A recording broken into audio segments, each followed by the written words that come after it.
नमस्कार, मी श्वेता अंकले. तरुण भारतच्या न्यूज बुलेटिन मध्ये आपल्या सर्वांचे स्वागत. आता पाहूया ठळक घडामोडी.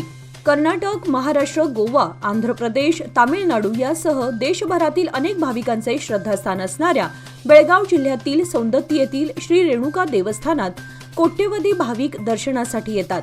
या भाविकांच्या सोयीसाठी भक्त निवास, अन्नछत्र, पार्किंग, रूम, उद्यान तसेच दर्शन रांगेसाठी अत्याधुनिक सोयी सुविधा उपलब्ध करून देण्यासाठी प्रशासन आवश्यक त्या सर्व तयारी करत असल्याची माहिती पर्यटन मंत्री एच.के. पाटील यांनी दिली. आज बुधवारी बोलावण्यात आलेल्या पत्रकार परिषदेत बोलताना ते म्हणाले की कोट्यवधी भाविकांचे श्रद्धास्थान असणाऱ्या श्री यल्लम्मा देवस्थानाचा विकास तिरुमला तिरुपतीच्या धर्तीवर करण्यात येणार आहे. यासाठी नुकतीच मुख्यमंत्री सिद्धरामय्या, उपमुख्यमंत्री डी.के. शिवकुमार यांच्या उपस्थितीत श्री रेणुका यल्लम्मा पर्यटन विकास मंडळ बैठक यशस्वीपणे पार पडली आहे. त्यानुसार या परिसराचा कायापालट होणार आहे. यासाठी केंद्र सरकारकडून 100 कोटी तर राज्य सरकारकडून अतिरिक्त निधी उभारला जाणार असून त्यासाठी लवकरच या विकास कामाला गती मिळणार असल्याचं त्यांनी सांगितलं. यावेळी जिल्हाधिकारी मोहम्मद रोशन, पर्यटन खाते यांच्यासह संचालक सौम्या बापट, जिल्हा पोलीस प्रमुख आदी उपस्थित होते. घरगुती वादातून पतीने पत्नीची दगडाने ठेचून हत्या केल्याची घटना आज बुधवारी उघडकीस आली. रोजगारासाठी ऊस तोडण्यासाठी महाराष्ट्रातून आलेल्या एका जोडप्यामधील भांडणाचा शेवट अखेर पत्नीच्या मृत्यूमध्ये झालाय. गोकाक तालुक्यातील उपरट्टी येथे पतीने पत्नीचा डोक्यात दगड घालून खून केल्याची घटना घडली आहे. महाराष्ट्र राज्यातील यवतमाळ जिल्ह्यातील महागाव तालुक्यातील चांबूरदरा गावातील बालाजी जंगले आणि मीराबाई जंगले यांचं लग्न 6 वर्षांपूर्वी झालं होतं आणि त्यांना 2 मुले आहेत. आपल्या कुटुंबाचं पोट भरण्यासाठी ते 14 जणांच्या गटासह ऊस तोडण्यासाठी गोकाक तालुक्यातील उपरट्टी गावात आले. मात्र पती बालाजी दारू पिऊन घरी आला होता आणि त्याने क्षुल्लक कारणावरून पत्नीशी भांडण केलं. भांडण हिंसक झाले आणि बालाजी जंगले यांनी त्याची पत्नी मीराबाई जंगले हिची दगडाने ठेचून हत्या केली. या प्रकरणी गोकाक पोलिसात गुन्हा दाखल झालाय. महाराष्ट्र एकीकरण युवा समिती निपाणी पदाधिकाऱ्यांनी मुंबई मुक्कामी महाराष्ट्राचे उद्योग मंत्री उदय सामंत यांची भेट घेऊन बेळगाव सीमा भागातील तरुणांच्या बेरोजगारी संदर्भात व्यथा मांडल्या.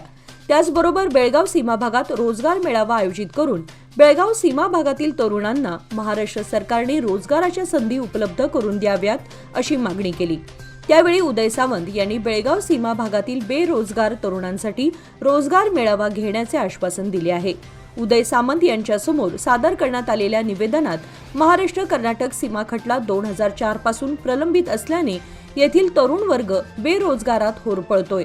सीमा भागातील बेरोजगार आणि पिचलेल्या तरुणांना रोजगाराची संधी उपलब्ध करून देण्याचे काम महाराष्ट्र एकीकरण युवा समिती संघटनेने केले होते.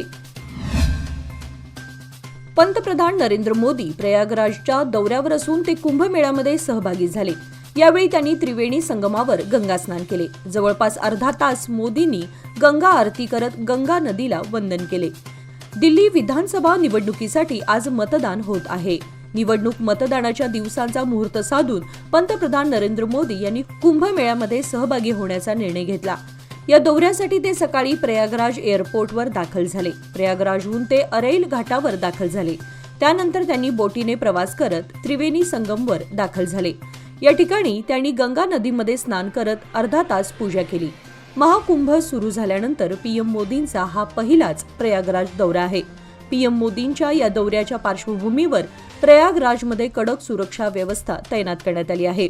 एटीएस आणि एनएसजी सह इतर सुरक्षा पथकांनाही सतर्क करण्यात आलं आहे. संगम परिसरात निमलष्करी दल देखील तैनात करण्यात आले आहे. अर्थसंकल्प 2025-26 हा शेतकरी, विद्यार्थी आणि महिलांच्या प्रश्नासाठी कोणतीच तरतूद नाही. गोरगरिबाला कोणताही न्याय न दिल्याने अर्थमंत्री, देशाचे पंतप्रधान यांनी हे बजेट निष्फळ ठरवलं आहे. त्याचबरोबर शेतकऱ्यांच्या कर्जमाफीबद्दल सरकारने या बजेटमध्ये एकही शब्द काढला नाही. राबणाऱ्या जनतेला न्याय देण्यासारखं इतकं या सरकारकडे कोणतेही उपाययोजना नाहीत. त्यासाठी आज बेळगाव जिल्हाधिकारी कार्यालयावर मोर्चा काढून या सरकारचा निषेध CITU संघटनेच्या वतीने नोंदवण्यात आला. यावेळी बेळगाव जिल्हा CITUच्या वतीने बेळगाव ग्रामपंचायत, कामगार, शेतकरी, अंगणवाडी कर्मचारी आणि इतर महिला मोठ्या संख्येने उपस्थित होत्या. रामतीर्थनगर येथील शिवालय सभागृहाचे उद्घाटन मंत्री सतीश जारकिहोळी यांच्या हस्ते पार पडले। यावेळी बोलताना त्यांनी हे सभागृह सामाजिक कार्ये, विद्यार्थ्यांसाठी आणि शैक्षणिक उद्देशांसाठी उपयुक्त ठरावे अशी इच्छा व्यक्त केली। तसेच समुदाय भवनासाठी आर्थिक मदत देण्याचे आश्वासनही त्यांनी दिले। या भागातील नागरिकांची जुनी इच्छा पूर्ण झाली असून मान्यवर आणि स्थानिक आमदारांच्या सहकार्यातून हे सभागृह साकारल्याचे मंत्री जारकिहोळी यांनी सांगितले। याचा उपयोग लग्न समारंभ, सामाजिक कार्ये आणि विद्यार्थ्यांसाठी IAS व KAS परीक्षांची तयारी यासाठी करावा असे त्यांनी सुचवले। शिक्षणाला प्राधान्य दिल्याने विद्यार्थ्यांची प्रगती शक्य आहे असेही त्यांनी स्पष्ट केले। यावेळी हुक्केरी हिरेमठाचे चंद्रशेखर शिवाचार्य महास्वामीजी, खासदार जगदीश शेट्टर, भाजप नेते शंकरगौड पाटील, शिवालय ट्रस्ट कमिटी अध्यक्ष SS किवडसनवर आणि रामतीर्थनगर रहिवासी संघाचे सदस्य उपस्थित होते। बेळगाव तालुक्यातील बाळेकुंद्री खुर्द गावातील माजी ग्रामपंचायत सदस्य आणि बांधकाम व्यावसायिक व परिसरातील युवकांचे लाडके शिवराज अनंतराव जाधव यांचा वाढदिवस हजारोंच्या उपस्थितीत पार पडला। यावेळी बेळगाव परिसरातील अनेक नेते मंडळींसह स्थानिक युवक मंडळे, समाजसेवक, तरुण वर्ग आणि मोठ्या संख्येने महिला वर्ग यांची लक्षणीय उपस्थिती लाभली होती। या कार्यक्रमासाठी खास लावणी सम्राज्ञी गौतमी पाटील यांना आमंत्रित करण्यात आलं होतं। त्यांनी आपल्या सहकलाकारांसोबत एकापेक्षा एक धमाकेदार लावण्या सादर केल्या। प्रत्येक गाण्याला मिळणाऱ्या शिट्ट्या आणि टाळ्यांचा कडकडाट यामुळे संपूर्ण परिसर अक्षरशः दणाणून गेला होता। अधूनमधून मिळणाऱ्या वन्स मोरने वातावरण एकदम मंत्रमुग्ध बनलं होतं।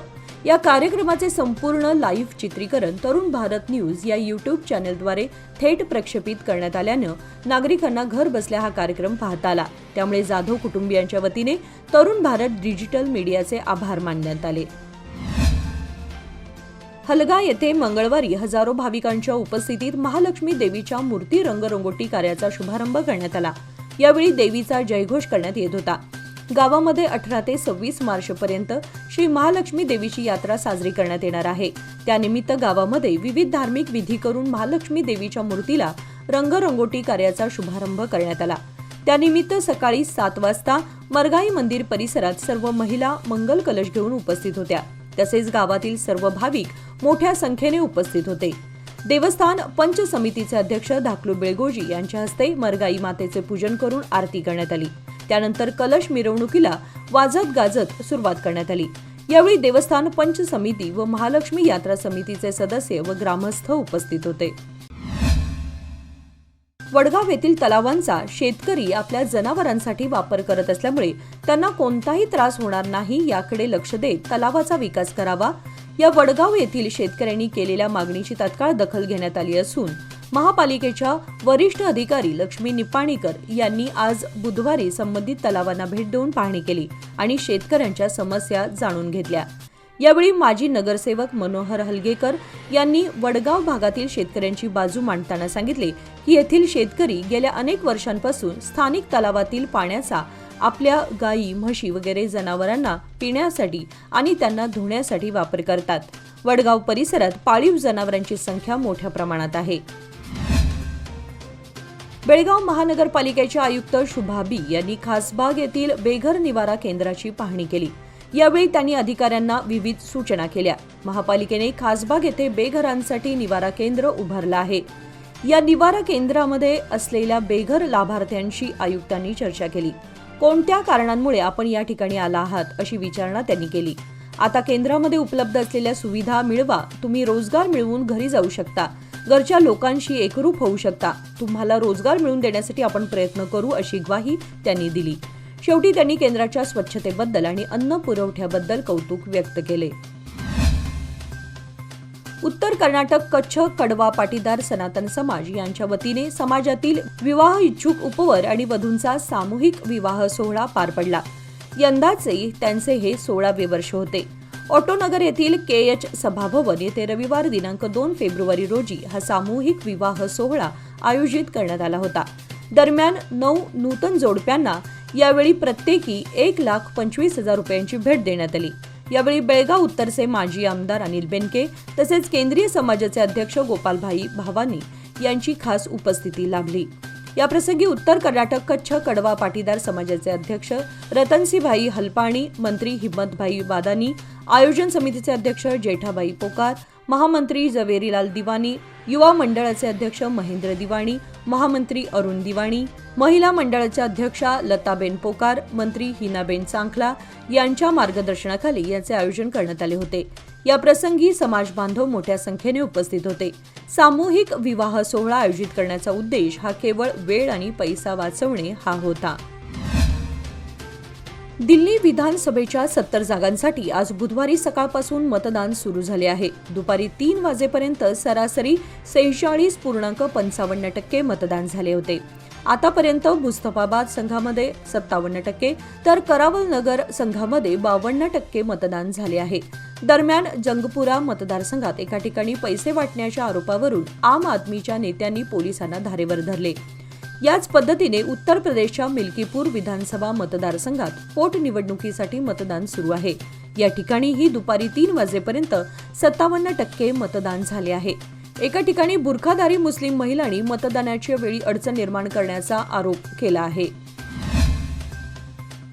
संत तुकाराम महाराजांचे 11वे वंशज, प्रसिद्ध प्रवचनकार आणि राष्ट्रीय स्वयंसेवक संघाचे स्वयंसेवक ह.भ.प. शिरीष महाराज मोरे वय 30 यांनी बुधवार दिनांक 5 फेब्रुवारी रोजी आपल्या राहत्या घरी जीवन संपवले. या दुर्दैवी घटनेमुळे तीर्थक्षेत्र देहू गावावर शोककळा पसरली आहे. त्यांचा मृतदेह पिंपरी चिंचवड महानगरपालिकेच्या यशवंतराव चव्हाण रुग्णालयात शवविच्छेदनासाठी पाठवण्यात आलाय. विशेष म्हणजे येत्या 20 फेब्रुवारी रोजी शिरीष महाराज मोरे यांचा विवाह होणार होता. नुकताच त्यांचा साखरपुडा देखील झाला होता. लग्नाच्या अवघ्या काही दिवस आधी त्यांनी हे टोकाचे पाऊल उचलल्याने सर्वत्र हळहळ व्यक्त होत आहे. या घटनेची माहिती मिळताच देहू रोड पोलिसांनी घटनास्थळी धाव घेतली. या घटनेने मोरे कुटुंबावर दुःखाचा डोंगर कोसळलाय. भारतीय क्रिकेट संघाचा माजी कर्णधार राहुल द्रविडचा एक व्हिडिओ सोशल मीडियावर व्हायरल झालाय. मिळालेल्या माहितीनुसार काल मंगळवारी सायंकाळी 6:30च्या सुमारास राहुल द्रविड कारने जात होता. त्याचवेळी रिक्षाने कारला धडक दिली.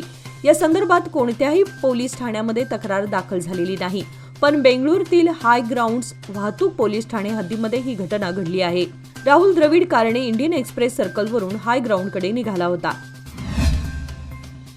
बेळगाव जिल्ह्यातील प्रमुख पर्यटन स्थळांची माहिती एका क्लिकवर मिळावी यासाठी belgavtourism.com ही पर्यटन विभागाने नवीन वेबसाईट सुरू केली आहे. वेबसाईटमध्ये जिल्ह्यातील ऐतिहासिक मंदिरे, स्मारके, पश्चिम घाट, धबधबे, धरणे आणि वन्यजीव सफारी यांची सविस्तर माहिती देण्यात आली आहे. पर्यटन विभागाच्या संचालिका सौम्या बापट यांनी या संदर्भात जिल्हाधिकारी कार्यालयात पत्रकारांना माहिती दिली. बेळगाव येथे आयोजित पत्रकार परिषदेत पर्यटन विभागाच्या उपसंचालिका सौम्या बापट यांनी नवीन वेबसाईटची माहिती दिली. त्यांनी सांगितले की नवीन वेबसाईटमध्ये जिल्ह्यातील प्रमुख पर्यटन स्थळे, तिथे जाण्यासाठीची वाहतूक सुविधा तसेच नवीन पर्यटन स्थळांविषयी माहिती असल्यास तीही समाविष्ट केली जाईल. हलकर्णी तालुका चंदगड येथील अथर्व दौलत साखर कारखान्याकडे चालू गळीत हंगामात 1 ते 15 जानेवारीपर्यंत गाळप 66,545.644 मेट्रिक टन झालेल्या ऊसाची प्रतिटन 3100 रुपयांप्रमाणे ऊस बिले शेतकऱ्यांच्या बँक खात्यावर जमा झाले असल्याची माहिती अथर्व दौलत साखर कारखान्याचे चेअरमन मानसिंग खोराटे यांनी दिली. यावेळी संचालक विजय पाटील, सीईओ विजय मराठे व शेती अधिकारी उपस्थित होते. विना कपात एक रकमी ऊस बिले आरटीजीएसद्वारे प्रत्यक्ष शेतकऱ्यांच्या बँक खात्यावर जमा झाले असल्याने शेतकऱ्यांना विना विलंब बिले मिळत असल्याचे त्यांनी सांगितले. अथर्व दौलत कारखान्याला तोडणी व वाहतूकदार यंत्रणेचे बहुमूल्य सहकार्य मिळत आहे. वाहतूक कंत्राटदार कारखान्याला गरजेप्रमाणे ऊस पुरवठा करत असून इथून पुढे देखील ऊस उत्पादक शेतकरी व वाहतूक यंत्रणांनी जास्तीत जास्त ऊस पुरवठा करून कारखान्याला सहकार्य करावे असे आवाहन कारखान्याचे चेअरमन मानसिंग खोराटे यांनी केले आहे. याचबरोबर आजचे बातमीपत्र इथे संपले. अधिक माहिती आणि ताज्या घडामोडींसाठी पाहत रहा तरुण भारत न्यूज चॅनल. तसेच आमच्या चॅनलला लाईक, शेअर आणि सबस्क्राईब करायला विसरू नका. आणि विश्वासार्ह बातम्यांसाठी दररोज वाचा दैनिक तरुण भारत. धन्यवाद.